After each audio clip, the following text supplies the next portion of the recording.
Oh, is it recorded? Yeah, press record, yeah. Hi everyone! Just so I remembered. Hello everybody. Sorry,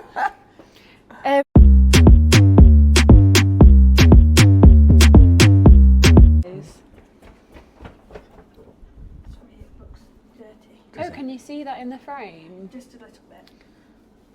Just a little bit. Ooh, just a little bit. Ooh, a little bit more. Just see, it's know nice and you are shiny what now. I'm looking for. Oh, look at that. We can see Kevin. Kevin. Oh, is that his name? Kevin's also got like the Celtic sign on him. That was I'd been in the lost property for a long time. Well, it suits him because he looks like it's his ball sack. He's got little nads in there. Shiny In balls. his little crevice. He's been Anyway, cleaning them. and then I'll disappear. It's me. Hello and welcome to Box Talk podcast with me, Joe, and today we've got a special guest. We have Jesi Moyano, Hello. pharmacist, presenter, MC. Any more titles to add to that? DJ, any more? CrossFitter? CrossFitter, content creator, Content creator. motorbike enthusiast. Like it. Yeah, all sorts. How, like, one thing that blows my mind is before I've said we met at the box Last year. Barnsley competition and you were MCing. Yeah. And to find out you were a pharmacist was kind of, it blew my mind. And I don't know why, because obviously you'll have a job on the side as well. It just blew my mind. So Yeah. how does the correlation between everything, how did we get to where we are today? Oof, well, a lot of work, determination, perseverance and studying. Yeah. It took me a long time to get my pharmacist registration. And, you know, it took me longer than most because I took a couple of years out because I found the maths element of my exam so difficult. Yeah. I'm one of those people that, you know, when I've got a maths question, the maths shutters will just come on. Yeah. And then I'm like, oh my God, I can't do it, especially then when you're timed. So it took me a lot of practice and revision and like determination. So I ended up taking a lot of time out But to... how proud are you for actually passing? Incredibly Test? so, yeah. It just means so much more, don't you think? Because you yeah. put in the more graft. This is it, and now I'm finally starting to see the rewards of the seeds that I sowed all those years ago. Well,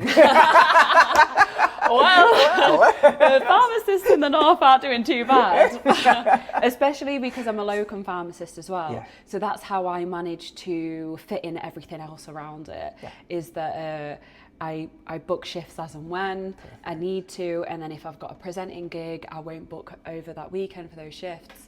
So yeah, that's how I manage to fit all my talents. It's good. So you've got so much flexibility then. Incredibly so, yeah. Most people think of pharmacists as being, you know, chain and balled to a pharmacy and, you know, you're in that store, which is the case for a lot of pharmacists, but pharmacy is very much changing in the profession now where it's becoming more of a clinical role, but then there's also a market there for locum pharmacists, which I'm capitalising on because of my second and third and fourth careers. So presenting, how did that come about? Oh, so I originally picked it up at university. Right. So I started presenting at charity boxing matches. Wow. Unpaid, just there for fun. They paid for my accommodation.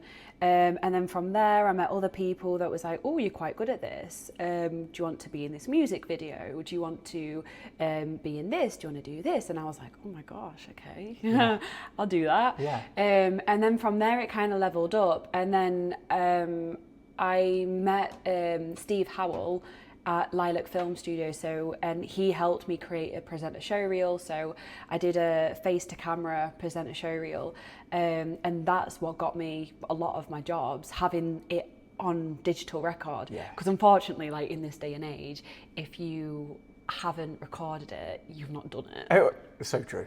In CrossFit, that's so true, isn't it? Yeah. If you didn't lift that PB and you've got it on record, you ain't done it. It's not happened. Yeah.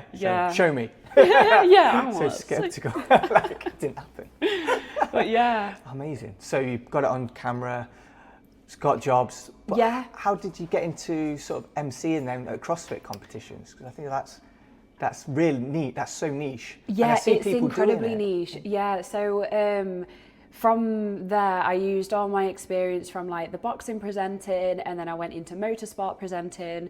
So I've presented road racing championships. I've worked in BSB and presented for Honda Racing, the British Superbike Championships. So, you know, it's all moving. And then the potential next year of going internationally with motorsports is, I don't want to jinx it, but touch Kevin. Touch Kevin. Not touching his wood though. For those listening on the podcast, Kevin is the bonsai tree that we have sat in the middle of the table. Yes. With the googly eyes. Googly eyes. Just for the audio listeners. So then I took up CrossFit as as my new sport. Yeah. And that's when I realised that there was such a thing as presenting in CrossFit. I was like, oh my gosh, I could do this. And then I actually met Tom Seed and Zach Wild just at the perfect time. Yeah. I went on Tom's podcast, the WOD Pod, and then I feel like that kind of like put out there a ripple effect of what I wanted to do, and that really like helped me find direction. And then I met Zach, and he was like, why don't you come DJ with me, because I did DJing. And then I met Stella's like one of the like well-renowned MCs in England, incredible woman and incredible MC. And and then she took me under her wing a little bit and like taught me, you know, bits and bobs, and shared the floor space with me, which I'm very grateful for that opportunity. Don't you think that's so good? Because in any walk of life, if you were the person and you got some youngster coming wanting to do your job, how many people are like, nah, I ain't got time for you? Yeah, you know what I mean? Competition, yeah. And like, look, there's plenty enough work to go around for all of us. And that speaks volume about the community, doesn't it? Yeah, exactly.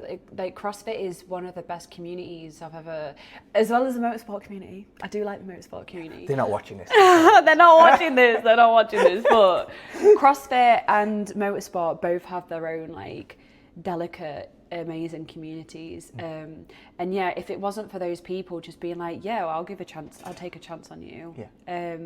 But obviously you've got to put yourself out there as well. Yes.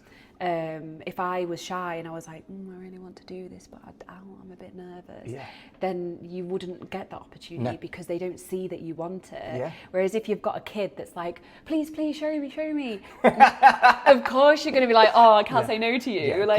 Come on.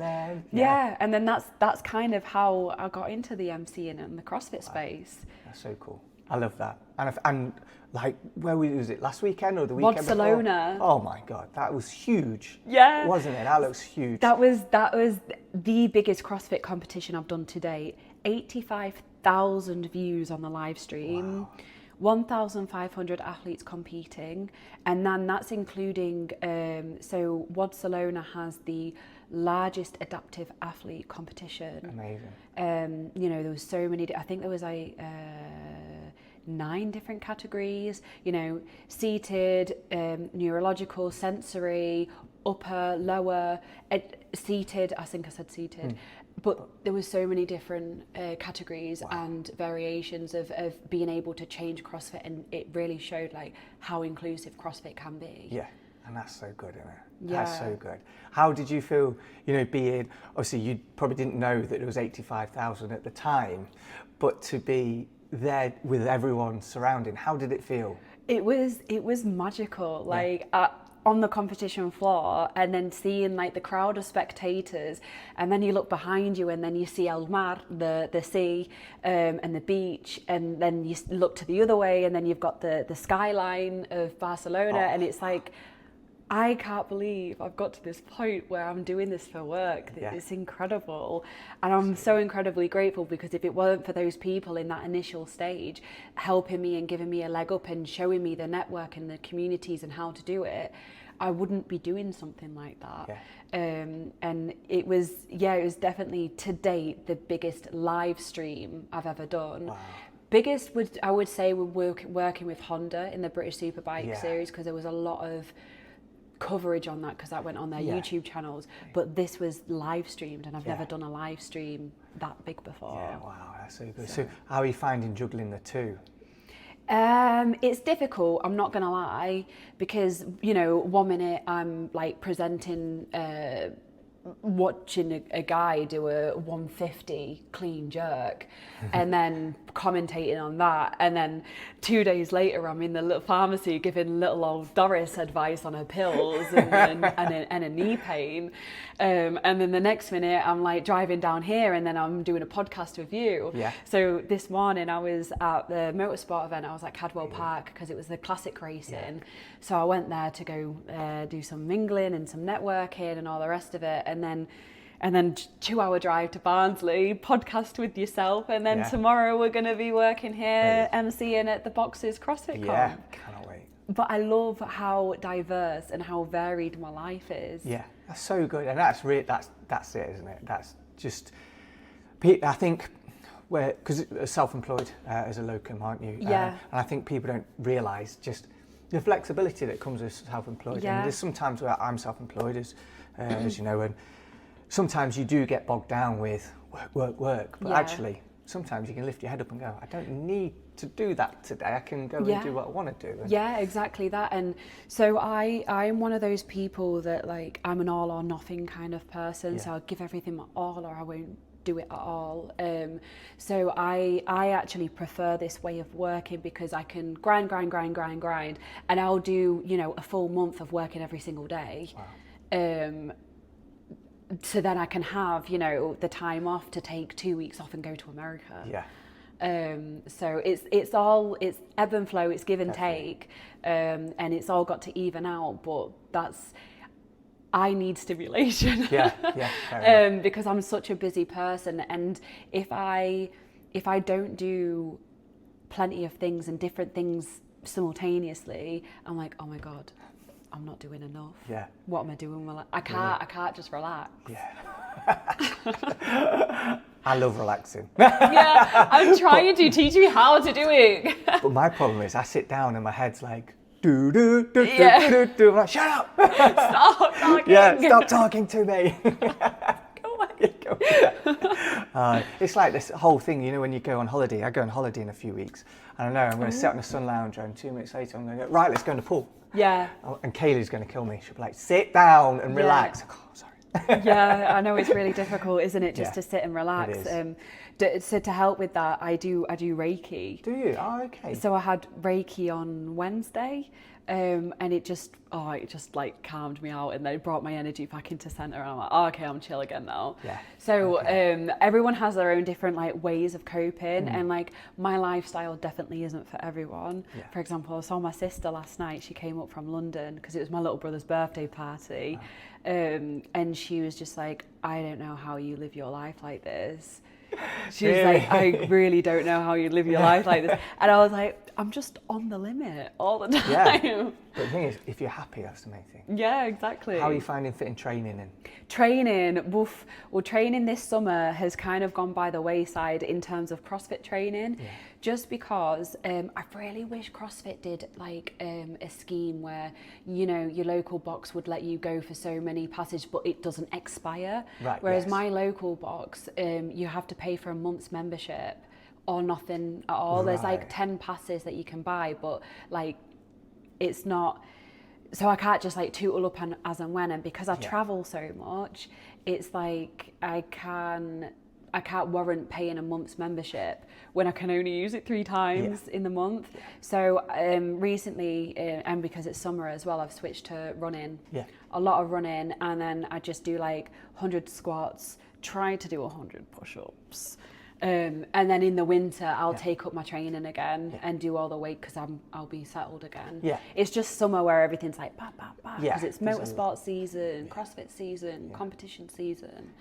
And then the winter, it's like, okay, I can relax, getting back into a routine again. That's it. Well, that's it. You work hard, and as long as you keep up some elements of training, you're running. You know, that's mental stimulation as well, isn't it? It's endurance, and I do a lot of biking as well. Do you? Yeah, nice. I like hikes as well. So. See, for me, a bike the seat's this big and my arse is this big. I know. The maths doesn't match. It does give you a sore bum. Well, once you do it enough, you don't get a sore bum anymore. Well, this is very... Talking about biking now, yeah? We're talking about bicycles. Moving swiftly on. So, what is your biggest gym sort of thing that you hate? Let's call it an ick, your gym ick. Because I'm really interested with these gym icks, because I have one. Ick, I would say, Tough one. It is a tough one. Do you want me to tell you mine? Yeah, that might help me. So I've got one, but I'm like, I don't know if that's an ick. But... Okay, so mine is seeing, and the reason is, it's probably because I can't pull it off myself, but it's seeing grown men with their hats backwards. Just does me in. I love it. It gives me like Snoop Dogg hot vibes. Yeah, but when the person's lily white and they're just, the t-shirt's off, hats backwards. I don't know. I'm kind of like, just take the hat off. If I saw a guy with a hat backwards, I'm like, oh damn. Really? Yeah. I think it's like this skater vibes. Well, maybe this is because I can't pull it off. I'm not cool enough to pull it off. Maybe you're just envious, so you're like, well. Maybe this is it. Maybe because I am. I can't pull it off. I don't like them pulling it off. Yeah, that's it. Yeah, he it's looks jealousy. Too good with that snapback on. Get that hat off. Making me look bad. Oh, okay. I'm gonna say then it's like similar in the way that it's 1 minute 50 into the workout and the top's already off. Oh yeah. It's like, are you really that sweaty? warm? Yeah, it's like, sweaty. Really? Yeah. But someone told me, like, I took it off halfway through a workout, and someone said in the comments of one of my videos, you should have started with it off. Should I? It's like, well, okay then. I know. Can you give a striptease next time? I might have to put the video in slow-mo of me seeing it all wobble out. To be fair though, when I was in WODcelona last weekend, the elite boys were like taking the tops off. Yeah. So when I see like some of the guys taking tops off, that's like a moment for me to like chime in as an MC. Yes. And being like, ooh, the tops are coming off in lane 7. And then everyone's like, lane 7. Where is it? Oh yeah. Hello. Because at the end of the day, the spectators love it. Oh, that's what it's all about, isn't it? And it's we're all there for like a bit of fun as well. Yeah, do you know what I mean? definitely. Like when you're watching like a workout again and again and again, in terms of spectating and being at a competition, it's nice when you can add a bit of like fun stuff into yes, it. That's so true, isn't it? That's my style when I MC. Because if you do have so many heats, they're doing the same workout, you're watching the same thing, like you say. So yeah, something like that is. And I never really thought about that. Yeah, so I usually comment like when the boys take the top off, I'm like, ooh. You know these big comps, are you controlling the timer? Yes. Are you? Yeah. Does that make you nervous? That would make me very nervous. It does, yeah, because it's like, well, at a bigger comp, you have event staff and you have a floor manager, which is controlling the time, but you have to be working with them in liaison to make sure that the previous athletes are off the competition floor and the other athletes are on the competition floor, because you're the one with the microphone, you're the one with the voice that can be heard. Everyone's looking at you and listening to you. Not necessarily looking at you, because I was taught that a good MC shouldn't be known. Heard and not seen type of thing. Okay. Yeah, because we're just meant to direct the spectators' attention onto the athlete floor and direct them on who's leading, who was 5th and who now is 2nd, who was 3rd and now has dropped down to 8th, what's going on there? Right. So it's those are the things that I'm kind of picking out as an MC. Yeah. But yeah, we have to liaise with the floor manager with the timings and like move everybody swiftly on and on. So it's like event organising, event management, commentating, keeping people's energies high. Who keeps your energy high? Myself. Yeah. It all comes from me. Yeah. I don't know how. It's like I think I get the energy from the crowd. Yeah. Okay. And I get the energy from the athletes, so I make an effort to try and like fist pump most of the athletes as they're coming onto the competition floor, or say good luck, like buena suerte to the chicos, and kind of work at it that way, because once I know that I've engaged with them on a level, I feel a bit more connected on the competition floor. Oh, yeah. It's a flow of energy. Yeah, I like that. I've got to ask you, how are you on Crocs? Specifically Crocs and socks. Oh, I think they're a vibe though. Yes. I think they're really cute. Like, have you seen the Lightning McQueen Crocs? I have seen them, yes. I really want a pair. No, I know. I want the Mater. Do you? Mater. Yeah, I loved Mater from Cars. See you later, Mater. He's just so cute. He just wants to be everybody's friend. He does. Yeah, he's a great accent as well. Yeah, and he's so rusty. Well, last podcast I was on, I did wear my Crocs. Today I'm in high tops Converse. I know, they're clean kicks. They are. Cleaner than my kicks. I spilt something somewhere on, just here. Got like, I think coffee maybe. You could have got away with that. Yeah, I know. So, but yeah, so for a long time I was like, no, why would I buy Crocs? They're disgusting. Yeah. And then for ages, Kaylee was like, you need to wear Crocs. No. I bought some. And I'm like, They're so comfy. Yeah, there's a Croc shop near me as well. Is there? Yeah. And you've got like every Crocs. Oh, I quite like the marble effect ones as well. The beige marble effect. Yeah. Not keen on the platform Crocs. No. Maybe I should, being short. Just give me that extra couple of inches. Like, when did you grow? Yeah. I had a growth spurt. Like, I've had my knees done. You go, I've had my chins elongated. Yeah. You can get your shins elongated apparently. Can you? Yeah. You met on White Chicks when she's like, oh, you're tallest. I got my knees done. Yeah. They can do that. You should get it done. I love great White Chicks. Yeah. I love White Chicks so much. Oh dear. It's great Fantastic. film. So what's the future look like for you? The foreseeable or the near future, long term? Oh. Let's go. I played it back. You did, yeah. Let's go for the foreseeable. Career-wise, where do you want to be? Career-wise, I would like to continue growing in the professional space with my presenting career.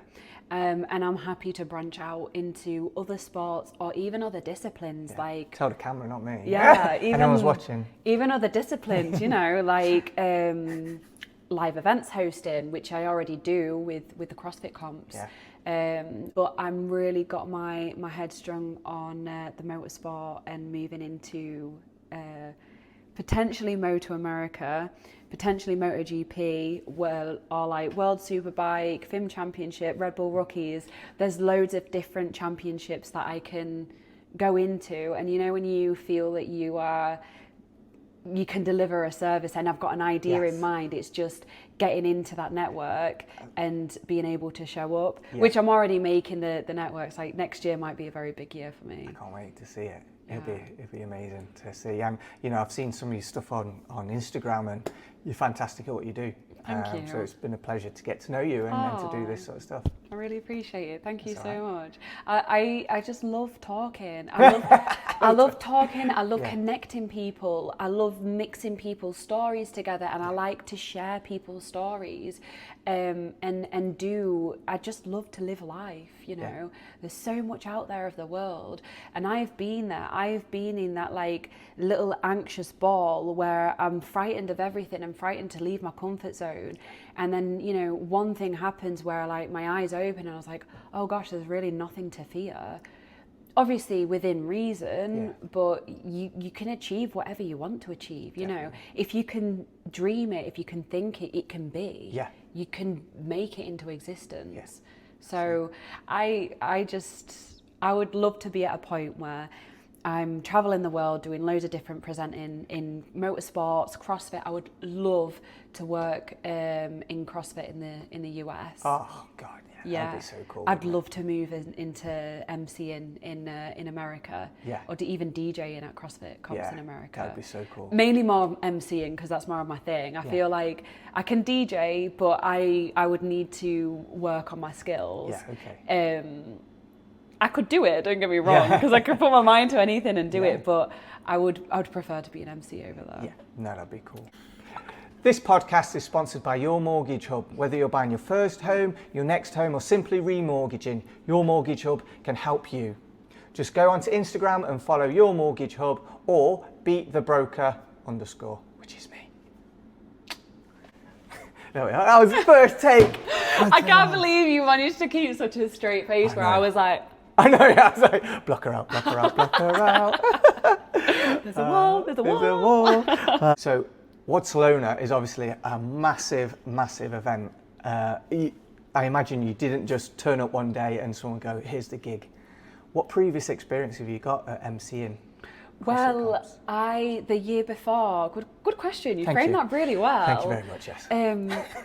The year before, I did Marbella Championships. Okay, wow. So I was the MC for MC/interviewer for Marbella Championships. So I was interviewing all of the Spanish athletes, while Lauren Smith, she was interviewing all of the English athletes. Okay. And we was trying to increase the Spanish uptake in the competition, because it's known as like a gilly competition, because a lot of Brits go, a lot of people from England mainly is like 70% English people that go to the competition, and then Spanish people is like 10%. Right, okay. So and then the other 20% is like everyone else. yeah, like a lot of people from Sweden actually. Really? Wow. Yeah. Germany, France, the neighbouring countries. So I was like brought in to try and uptake the Spanish athlete side of it, because I speak Spanish. Hablo español.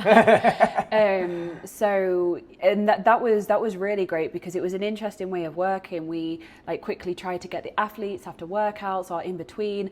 There's one clip where I'm literally sat on the on like this brick wall with the athletes, just like trying all of their lunches that they pre-prepared.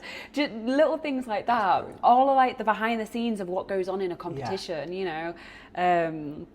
So that was one of the big CrossFit competitions that I'd done. But prior to that, I was doing small CrossFit boxes like this, and then Southwest Regionals. So with Stella and Zach, and then that's how I managed to get more experience and just being on the scene. Did you just put your name, email people and say, I'm an MC? Yeah. Wow. So essentially that is like, oh hi, I've got some experience. Like I'm a motorsports presenter, but I also do CrossFit. I'm looking at doing MCing, and that's how it started. And then I met like the people that helped give me a leg up. And then from there, once I had that experience and I was comfortable that I knew what was required of me as an MC and what my role was and how to execute my job properly, then that's when I started reaching out. So I've been reaching out to WODcelona for the past 2 years. Wow. Last year they couldn't bring me in because of the budget, but then this year I was just like in the background, I'm like, hi, it's me again. I would love to work on, and they were like, you know what, Jesi, come on board. We'd love to have you, because they saw my experience with my Marbella Championship, all the other stuff that I do on my social media. So you've just got to back yourself and have the confidence. It's funny you say that, because I sponsor CrossFit events. It helps my exposure as well. And I'd gathered all the data of all the CrossFit gyms in the UK, all their emails, and I said, okay, I'm going to do some cold outreach. I'm going to email, but what I'll do is I'll do a test email in Scotland. So it's 26 CrossFit boxers affiliates. Only 26? Only 26 in Scotland. So I sent them all an email. I had 10 responses. I was like, oh crap, it works. No way. Yeah, so. See, that's something that's a really good idea. And the thing is, you hear a lot of no's as well. But if you've heard a no, what matters? Well, yeah, and for me, I have pestered people so much in their DMs, and I can imagine they are so sick of me messaging and being like, hi, do you have any space for an MC? They're probably like, oh my God, no, it's this girl again. But it shows that you're still there, and they'll remember you, and it shows consistency and that you want to do it. And if it's not meant to be, then it won't be. Exactly. But you've got to be in there, and you know, you keep going until they do tell you to F off. It's either a yes or a fuck off, isn't it? Well, this is it. And a lot of people are like, oh my God, how did you do that? But you know, how did you just get all these jobs? And it's like, actually, just get them. This is years of work that's all like coming to fruition now. Like you with your Beat the Broker stuff, you know, like it's a lot of outreach, and you will get a lot of no's, and it's goddamn, it's so disheartening. It is. Like I was emailing Donna. I was like, oh, I've like, you know, created so much time into like a portfolio, creating a CV, sending it out to Donna, and then just being like, no. Yeah. And it's like, but it just maybe wasn't to be, because then I got a different offer, and then I ended up getting Marbella Championships, you know, and then I ended up doing my pharmacy exam, and then I'm on that, and everything works out for a reason. Yeah, it really does, doesn't it? Yeah. Well, to be honest, I thought I was coming on this podcast and I was going to get hounded about mortgage questions. I mean, I can do some quick fire questions if you want. You can do, but I know zilch about mortgages. But when you asked me to come on the podcast, I was like, oh my God, great. Yeah, I'll go on a podcast. I love going on a podcast because one, I love chatting, and two, I think they're a really good like time stamp in your life. Definitely. Because I look back on podcasts that I've been on in the past and I'm like, oh my God, that was going on in my life, and you know, all these different things, and it rejogs all your memories. And I think they're a great tool to show where you are in a time. So I was like, yeah, of course I'll come on, but I don't know anything about mortgages. You weren't up all night like revising like mortgages. And on that note, thank you very much for coming on the podcast. Well, thank you very much. Thanks, Kevin. Thanks, Kevin. I hope that's your arm. He's got wood. And that's a wrap. He's got wood.